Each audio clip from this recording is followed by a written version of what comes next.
Hi viewers. ఈరోజు మనము గణిత శాస్త్రవేత్తల కృషి అండి. దీని నుంచి కూడా మనకి డిఎస్సి టెస్ట్లో ఇంపార్టెంట్ బ్లాంక్స్ వస్తున్నాయి కాబట్టి ఈ టాపిక్ గురించి చెప్పుకోబోతున్నామండి. సో టాపిక్ స్టార్ట్ చేసే ముందు అభ్యర్థులందరికీ చిన్నమానం అండి, దయచేసి సబ్స్క్రైబ్ చేసుకోండి, అట్లాగే ఒక లైక్ ఇవ్వండి. Thank you. సో చూడండి, గణిత శాస్త్ర చరిత్ర అనేది గణిత శాస్త్రవేత్తల సేవలు అనేవి చూసుకుంటున్నాము. గణితం ఆధునిక నాగరికతకు అద్దం వంటిది అని లైబ్నిట్జ్ చెప్పారు. ఇది ఒక ఇంపార్టెంట్ బిట్ అవుతుంది. నెక్స్ట్ 1 నుంచి 9 వరకు ఉన్న ప్రత్యేక సంజ్ఞానాత్మక అంకెలు 0 కలిగి 10 ఆధారం గల 4 భారతీయ సంఖ్యా విధానం వారి దేశంలో ప్రవేశపెట్టారు, అరబ్బుల దేశంలో అండి. నెక్స్ట్ వీరు స్వతహాగా వ్యాపారులు. టాలమీ రాసిన అల్మాగెస్ట్ను వీరు తమ భాషలోకి అనువదించుకున్నారు. గ్రీకుల నుండి వీరు సమాచారం అధికంగా సేకరించుకునేవారండి. గ్రీకులు చాలా ఇంపార్టెంట్ బిట్ అండి గ్రీకుల గురించి. ప్రస్తుతం వాడుకలో ఉన్న 1 నుంచి 9 అనే అంకెలు అరబిక్ అంకెలు అవుతాయండి. నెక్స్ట్ ఆల్ఫో వారిన్జ్మి రచించిన బీజగణితం 2 విధాలుగా ఉంటుంది. అది రెస్టోరేషన్ 1, రిడక్షన్ 1.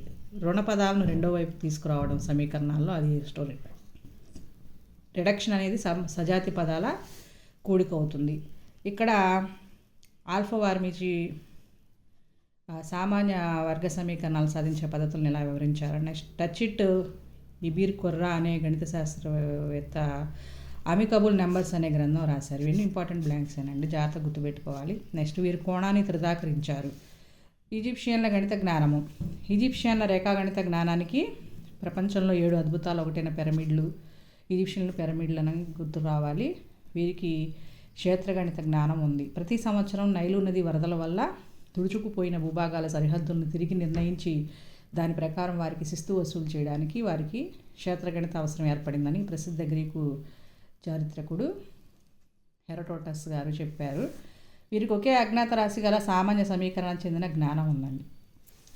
నెక్స్ట్ అజ్ఞాత రాశిని వారు హౌ లేదా హీప్ అని పిలిచేవారు. దీన్ని బట్టి బీజగణితము, రేఖాగణితం బాగా ప్రాచుర్యం చెందాయని తెలుస్తుంది.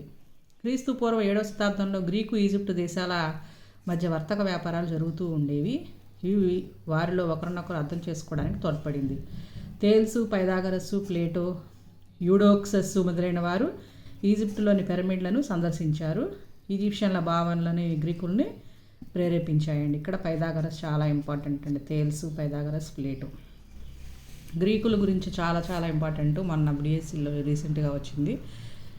గ్రీకులు మన గణిత శాస్త్రాన్ని చేసిన సేవలు క్రింది వానిలో తెలపండి అని ఆప్షన్స్ ఇచ్చేసి వీటిలో అన్నీ సరివైనవే అని అట్లా ఇచ్చారండి. సో చూడండి, అందుకోసమనే ఈ టాపిక్ గురించి చెప్పుకుంటున్నాం. గ్రీకులు గణిత శాస్త్రానికి మనకి హేతువాదాన్ని అన్వయింపజేశారు.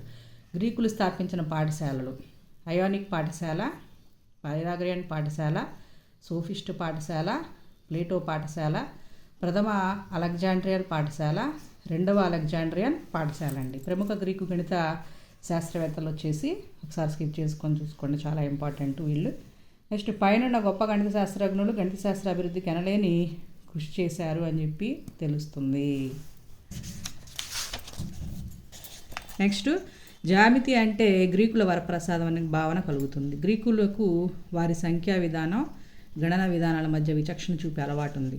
వారి సంఖ్యా విధానానికి అర్థమెటికా అని, గణన విధానానికి లాజిస్టికా అని పేరు పెట్టారండి. ఇక్కడ పేరులోనే ఉంది, సంఖ్య అంటే అర్థమెటిక్స్, లెక్కించడం కాబట్టి లాజిస్టికా.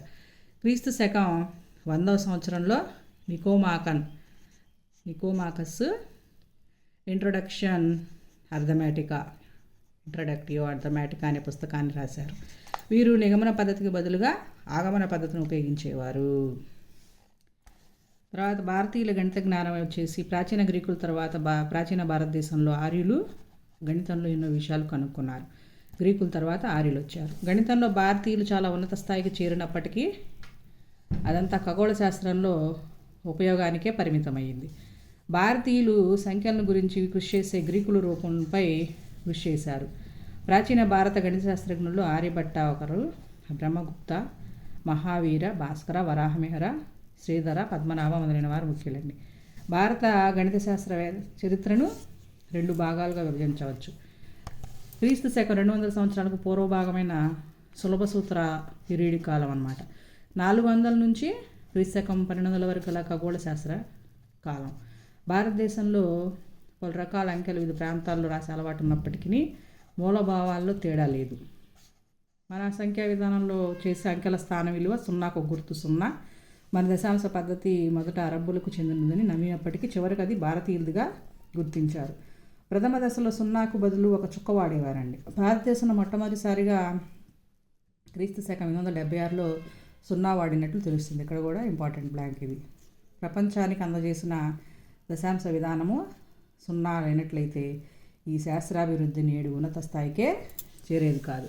రుణరాశుల ఉనికిని మొదట గుర్తించింది కూడా భారతీయులే. వీరు ధన రుణరాశుల మధ్య తేడాను కలిగి ఉండకపోవడం అనే భావనలతో సూచించేవారు. ఒక రేఖ మీద వ్యతిరేక దిశలను ప్లస్ మైనస్లతో సూచించడం అనేది వీరి కొత్త ఏమీ కాదు. డయాఫాంటస్ కంటే వర్గ సమీకరణ సాధించడంలో పురోగమించారు. భారతీయుల గణిత శాస్త్ర విజ్ఞానం అనేది నేటి నాగరిక అభివృద్ధికి చాలా దోహదపడిందని చెప్పవచ్చండి. నెక్స్ట్ ప్రముఖ భారతీయ గణిత శాస్త్రవేత్తలను నెక్స్ట్ వీడియోలో కంటిన్యూ చేస్తాను. Thank you.